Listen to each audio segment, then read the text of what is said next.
When we first got vaccines in Florida, we focused on elderly first, including nursing homes. And I remember going to the first nursing home. It was down in South Florida. We were the first state to do nursing homes. We had our own strike teams until the pharmacies were ready. And we went in. You had a lot of very elderly. Obviously, they're the most at risk from COVID who were in that condition. And a lot of them were so happy to have it. They were crying. It was very emotional. But, there were some that just did not want to take it. They did not think that it was something that was right for them.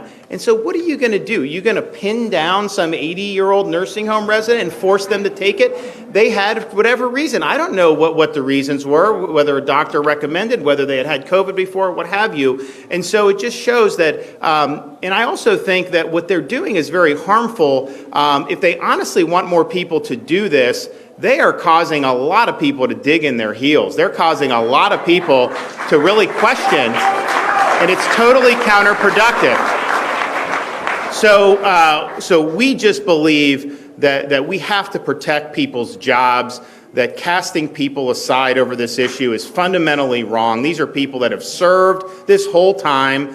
They've served us in a variety of capacities, and I just think it's wrong. So we're going to be helping out here with the government issue, with our authority that we have, but then also with the Biden mandate. It's beyond just a mandate. What they've been doing throughout all of COVID, they go back and find some statute from decades ago. They find some obscure regulation, and then they take that as a pretext to be able to do ridiculous, unforeseen expansions of government power. They shut down our cruise industry. We beat them in court on that and got that going. But that was the CDC just acting unilaterally. Congress never legislated that. They did an eviction moratorium through CDC. Congress never legislated that. And now you're looking back at some obscure OSHA rule that's involving toxic substances in the workplace, and you're acting like that would be pretext to potentially throw millions of Americans out of work over a respiratory virus. And so I think the fight with the Biden mandate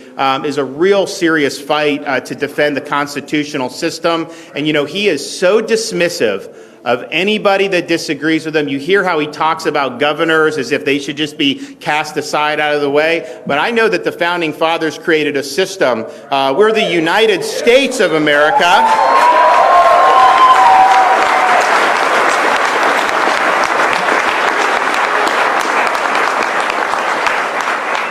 And they created a system where the president doesn't just get to boss people around. That is not the way our Constitution works. And governors like me are designed to be on the front lines of pushing back when the federal government, particularly a president, is overreaching. And so we're doing that. I actually think having a federal system makes sense because we're able to do things in Florida. I mean, look.